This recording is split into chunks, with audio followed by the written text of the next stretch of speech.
काम की खबर 20 अगस्त से बीएलओ करेंगे घर घर सत्यापन, वोटर आईडी की गड़बड़ी दूर कराने का मौका। निर्वाचन आयोग ने 1 जनवरी 2025 की अर्हता तिथि को दृष्टिगत रखते हुए निर्वाचक नामावली के विशेष संक्षिप्त पुनरीक्षण कार्यक्रम जारी किया है। आयोग द्वारा तय कार्यक्रम के मुताबिक 20 अगस्त से 18 अक्टूबर तक बीएलओ द्वारा मतदाता सूची का घर घर जाकर सत्यापन किया जाएगा। मतदाता सूची एवं वोटर आईडी कार्ड की विसंगतियों को दूर किया जाएगा। पुनरीक्षण कार्यक्रम के तहत आम नागरिकों के अवलोकनार्थ निर्वाचक नामावली का प्रारूप प्रकाशन 29 अक्टूबर को मतदान केंद्रों सहित सभी अभिहित स्थलों पर किया जाएगा। मोहन यादव सरकार की कैबिनेट बैठक आज, तबादला नीति पर लग सकती है मुहर। मुख्यमंत्री डॉक्टर मोहन यादव की अध्यक्षता में आज मंगलवार को कैबिनेट बैठक प्रस्तावित है। इस बैठक में कई अहम प्रस्तावों पर चर्चा होगी। इसमें सबसे अहम प्रदेश की तबादला नीति है। कैबिनेट में तबादला नीति के प्रारूप पर मुहर लग सकती है। इसमें 15 दिन के लिए ट्रांसफर से रोक हटेगी। दरअसल मध्य प्रदेश सरकार ने अधिकारियों और कर्मचारियों के तबादलों के लिए नई नीति का मसौदा तैयार किया है, जिसमें जिले के भीतर और बाहर तबादलों के लिए विशेष नियम बनाए गए हैं। अगले माह बेरोजगार युवा राजधानी भोपाल में करेंगे महाआंदोलन। मध्य प्रदेश के बेरोजगार युवा अगले महीने 5 सितंबर शिक्षक दिवस पर राजधानी भोपाल में जुटेंगे। भर्तियों से जुड़ी अपनी अपनी मांगों को लेकर कई संगठन भोपाल के सड़कों पर उतरने वाले हैं। ये सभी संगठन 5 सितंबर को भोपाल में अलग अलग प्रदर्शन करेंगे। स्कूल में शिक्षकों के हजारों पद खाली हैं, भर्ती हो नहीं रही है। ऐसे में अब शिक्षक बनने के लिए आंदोलन कर रहे युवा बेरोजगार शिक्षक दिवस मनाएंगे। इसके लिए भोपाल चलो का नारा शुरू हो गया है। अब आंगनबाड़ी का होगा खुद का नंबर, हितग्राहियों को नहीं होना पड़ेगा परेशान। जल्द ही जिले की आंगनबाड़ियां को सीओजी मोबाइल नंबर मिलेगा।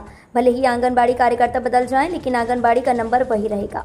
दरअसल अब तक आंगनबाड़ी कार्यकर्ता बदलने पर संपर्क भी बंद हो जाता है, जिससे हितग्राहियों को परेशान होना पड़ता है। हाल ही में प्रदेश सरकार ने आंगनबाड़ी और सुपरवाइजर के लिए नए सिम कार्ड की प्रक्रिया शुरू की है। संभवतः सितंबर माह में नए सिम कार्ड जारी हो जाएंगे।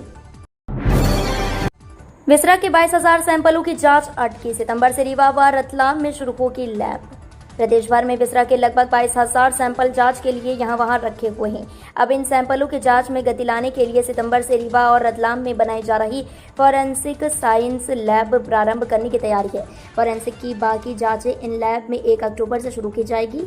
इसके अतिरिक्त डीएनए सैंपलों की जाँच के लिए जबलपुर में नई लैब भी अक्टूबर में प्रारंभ हो जाएगी। इसे मिलाकर प्रदेश में 5 डीएनए लैब हो जाएंगी। खुशखबरी, किसानों को बोनस देने वाली है सरकार, हुआ बड़ा ऐलान। मध्य प्रदेश के किसानों के लिए बहुत अच्छी खबर है। प्रदेश की मोहन यादव सरकार ने किसानों को बोनस देने का ऐलान किया है। ये बोनस मोटे अनाज की खेती करने वाले किसानों को दिया जाएगा। सरकार ने तय किया है कि किसानों को मोटे अनाज पर 10 रुपये प्रति किलो के हिसाब से बोनस दिया जाएगा। ऐसा माना जा रहा है कि मोटे अनाज पर मिलने वाले इस एक्स्ट्रा बोनस से किसान मोटे अनाज की खेती करने को प्रोत्साहित होंगे। गोवंश रक्षा के लिए सरकार का बड़ा फैसला। मध्य प्रदेश में अब गौ तस्करों की खैर नहीं। दरअसल सूबे की मोहन सरकार ने गौ तस्करी के खिलाफ कड़ा रुख अपनाते हुए एक नोटिफिकेशन जारी किया है। उस विधेयक के लिए जो हाल के मानसून सत्र में लाया गया था। विधानसभा से विधेयक पारित हो गया था। इस विधेयक को राज्यपाल की सहमति मिलने के बाद नोटिफिकेशन जारी कर दिया गया है। नए कानून के तहत अब गौ तस्करी करते पकड़े जाने वाले शख्स को 7 साल की कड़ी सजा का प्रावधान है। बेघरों को मिलेगा घर, बनेंगी सुराज कॉलोनियां। मध्य प्रदेश में भूमाफियाओं के अतिक्रमण से मुक्त कराई गई 23,000 एकड़ से अधिक शासकीय जमीन पर गरीब आवासहीन परिवारों के लिए सुराज कॉलोनियां बनेंगी और प्रदेश की राजधानी भोपाल के नीलबढ़ क्षेत्र से इसकी शुरुआत भी हो गई है।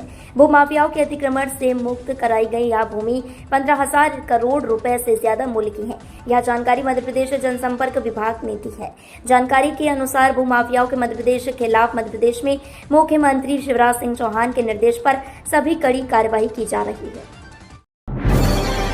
इंदौर आरटीओ में खत्म हुए कार्ड, नहीं मिल रहे ड्राइविंग लाइसेंस और रजिस्ट्रेशन नंबर। इंदौर में परिवहन कार्यालय में आने वाले आवेदकों की समस्याओं का समाधान नहीं हो पा रहा है।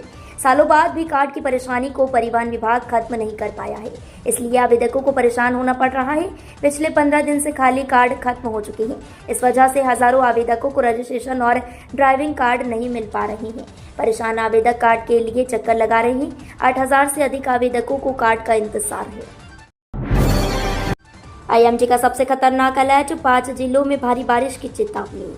मध्य प्रदेश में बारिश के दौर पर लगा ब्रेक, एक बार फिर हट रहा है। यानी मूसलाधार बारिश का दौर फिर से शुरू हो गया है। एक बार फिर प्रदेश के कुछ जिलों में बारिश के कारण बाढ़ जैसे हालात बनने लगे हैं। इस बीच मौसम विभाग ने सूबे के 5 जिलों में तेज बारिश का अलर्ट जारी किया है। मौसम विभाग ने मध्य प्रदेश के सतना, सीधी, छिंदवाड़ा, धार और बड़वानी जिले में तेज बारिश का अलर्ट जारी किया है। एमपी की एक राज्यसभा सीट के लिए चुनाव का ऐलान, बीजेपी नेताओं की निगाहें अमित शाह पर। केंद्रीय मंत्री ज्योतिरादित्य सिंधिया ने लोकसभा चुनाव में गुना सीट से जीत दर्ज की थी। इसके बाद उनकी राज्यसभा की सीट खाली हो गई थी। इस सीट को भरने के लिए निर्वाचन आयोग के जरिए चुनाव कार्यक्रम का ऐलान कर दिया गया है। इसके तहत राज्यसभा निर्वाचन के लिए 21 अगस्त तक नाम निर्देशन पत्र भरे जाएंगे। इसके लिए 3 सितंबर को मतदान होगा। मध्य प्रदेश में पहली बार सर्वाधिक 30 मेडिकल कॉलेजों में प्रवेश के लिए काउंसलिंग शुरू। मध्य प्रदेश के निजी शासकीय मेडिकल और डेंटल कॉलेजों में प्रवेश के लिए चिकित्सा शिक्षा संचालनालय ने सीटों का विवरण जारी कर दिया है। प्रदेश में पहली बार सर्वाधिक 30 मेडिकल कॉलेजों में प्रवेश के लिए काउंसलिंग हो रही है। एमपी के निजी और शासकीय मेडिकल के साथ डेंटल कॉलेज में प्रवेश के लिए चिकित्सा शिक्षा संचालनालय ने सीटों का विवरण जारी कर दिया है।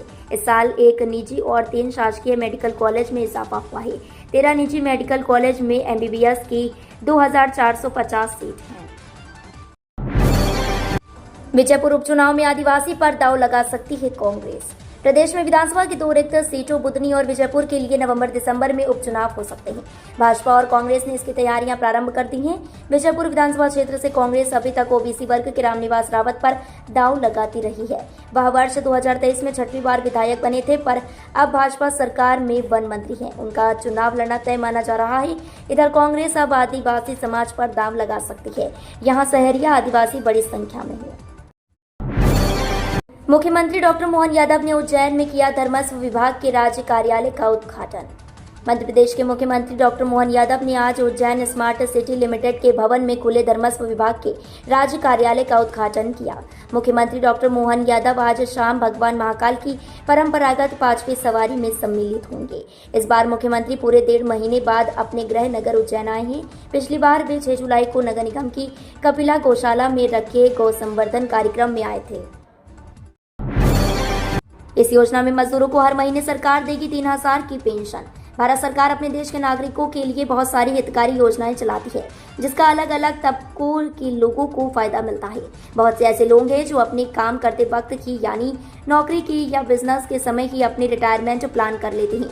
लेकिन जो मजदूर वर्ग हैं वह जीवन भर मजदूरी करता है और जब मजदूरी करने लायक नहीं रहता तब उसको अपनी रोजी रोटी की चिंता होने लगती है। इसलिए भारत सरकार एक ऐसी योजना लाई है जिसमें मजदूरों को पेंशन की व्यवस्था की जाएगी।